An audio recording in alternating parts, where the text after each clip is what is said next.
इस समय आप प्रोनाउन पढ़ रहे हैं। प्रोनाउन में पहले दिन आपको पर्सनल प्रोनाउन के बारे में बताया गया। इसमें first person, second person, third person और उनके पार्ट्स बताए गए। आज आप पढ़ेंगे प्रोनाउन में रिफ्लेक्सिव प्रोनाउन और एम्फेटिक प्रोनाउन। बिल्कुल एक जैसे लगते हैं, लेकिन वास्तव में डिफरेंस इन दोनों के प्रयोग में है। थोड़ा ध्यान देंगे तो फिर जीवन में कभी भूलेंगे नहीं। और इसको इंटर और फर्स्ट ईयर वाले बच्चे अगर देख रहे हों तो ये इनके कोर्स में बहुत आता है करेक्शन में, तो वो और ज़्यादा ध्यान दें। देखना ये है कि जो रिफ्लेक्सिव प्रोनाउन है इसका मतलब होता है निजवाचक सर्वनाम। It shows subject as object. इसमें जो सब्जेक्ट होता है वह स्वयं के रूप में ऑब्जेक्ट का कार्य करता है, और हिंदी का सही अर्थ लगाने पर उसमें आता है अपने आप को, हिंदी अर्थ में आता है। माई सेल्फ, आई के साथ, फिर यू के साथ योर सेल्फ, ही के साथ हिम सेल्फ, सी के साथ हर सेल्फ और इट के साथ इट सेल्फ सिंगुलर में प्रयोग किए जाते हैं। इनका अर्थ होता है स्वयं या अपने आप को। माई का प्लूरल अवर सेल्फ्स, योर का योर सेल्फ और इन तीनों का एक साथ देम सेल्फ होता है प्लूरल। ये सिंगुलर हैं, ये प्लूरल है।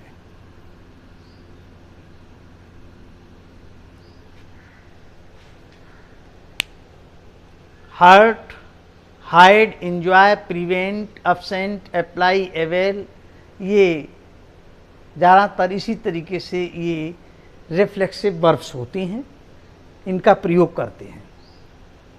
जब इनका हम प्रयोग करते हैं तो किस तरीके से करते हैं? रिफ्लेक्सिव प्रोनाउन निजवाचक सर्वनाम में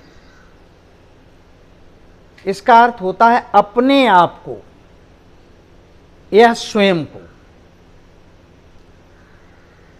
जैसे ही हर्ट हिमसेल्फ का हिंदी अर्थ है उसने स्वयं को या अपने आप को घायल कर लिया। ये रिफ्लेक्सिव प्रोनाउन है।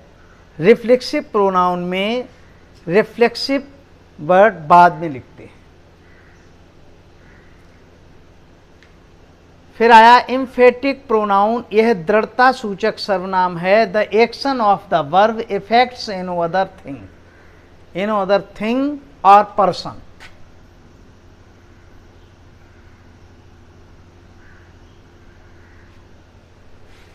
क्रिया का जो क्रियाशीलता है वो किसी वस्तु या व्यक्ति को प्रभावित करने का जो कार्य करती है वह एम्फेटिक प्रोनाउन अर्थात दृढ़ता सूचक सर्वनाम के अंतर्गत आता है। इसमें यही आते हैं जो इसमें आते हैं, ये वाले सिंगुलर प्लूरल में, लेकिन ये क्रिया से पहले आते हैं और रिफ्लेक्सिव प्रोनाउन में ये क्रिया के बाद में आते हैं प्रयोग के आधार पर। जैसे ये तीसरा वाक्य, she herself told a story. इसका अर्थ है उसने स्वयं एक कहानी सुनाई। उसने स्वयं एक कहानी सुनाई। इसको अगर हम ये कहें उसने एक कहानी को अपने आप को सुनाया, वाक्य बनेगा ही नहीं अर्थ में। इसमें अपने आप को आना चाहिए। उसने स्वयं को घायल कर लिया या उसने अपने आप को घायल कर लिया। क्रिया का डायरेक्ट प्रभाव स्वयं कर्ता के ऊपर पड़ता है, तब होता है रिफ्लेक्सिव प्रोनाउन। और जहां अर्थ में अपने आप को आता ही नहीं है वहां पर स्वतः एम्फेटिक प्रोनाउन हो जाता है। जैसे उसने स्वयं एक कहानी सुनाई, तो यहां पर ई हर सेल्फ यहां पर आ गया। इस तरीके से ये एम्फेटिक प्रोनाउन रिफ्लेक्सिव प्रोनाउन दोनों को दिया गया है। आगे दिया हुआ है दे प्रिवेंटेड देमसेल्फ फ्रॉम क्राइम, अर्थात उन्होंने स्वयं को या अपने आप को अपराध से बचा लिया। प्रिवेंटेड मीन्स बचा लिया। ये वर्ब्स जो होती हैं ये रिफ्लेक्सिव प्रोनाउन को साथ में लेकर के ही आती हैं। उसने अपने आप को अपराध से बचा लिया, अपने आप को बचा लिया। फिर I myself showed him the way, उसने उसे स्वयं रास्ता दिखाया। उसने उसे स्वयं रास्ता दिखाया।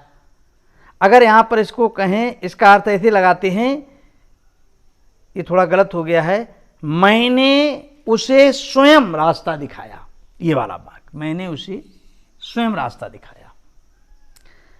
अब अगर यहां पर उसको अपने आप को लगाते हैं कि मैंने अपने आप को उसे, बनेगा ही नहीं, अर्थात अपने आप को इसमें हिंदी अर्थ में नहीं लग रहा है, इसलिए ये इम्फेटिक प्रोनाउन है, ये क्रिया से पहले प्रयोग किया जाएगा।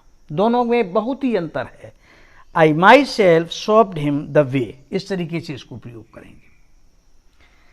इनके अलावा जब हम इसमें पजेजिव केस आता है तब ऑन का प्रयोग करते हैं। इसके मीन्स भी होता है स्वयं का या खुद का, ये एक अलग से है। इसका अर्थ होता है स्वयं का या खुद का। इसका सही उच्चारण है ऑन, लेकिन इसे कुछ लोग ओवन भी कहते हैं। तो इसका हुआ you lifted your own box या you lifted your own box का मतलब है तुमने अपने स्वयं के बॉक्स को उठा लिया।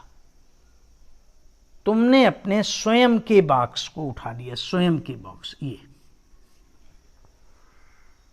इस तरीके से आज तीन चीजें अलग अलग, निजवाचक, दृढ़ता सूचक और ये पजेजिव रूप में ओवन का प्रयोग आपको जो सिखाया गया है उसी के आधार पर दी गई एक्सरसाइज को करें। नीचे देखो दोनों वाक्य दिए गए, उसमें थोड़ा ध्यान देना पड़ेगा तब बनेगा। उसने अपने घोड़े को स्वयं बेचा। दूसरे तरीके से वही वाक्य लिखा हुआ है, उसने अपने स्वयं के घोड़े को बेच दिया या बेचा। दोनों में डिफरेंस समझ के करना है। यदि आपको प्रॉब्लम आती है तो आप पूछ लीजिए, फिर आपको इसमें बताया जाएगा।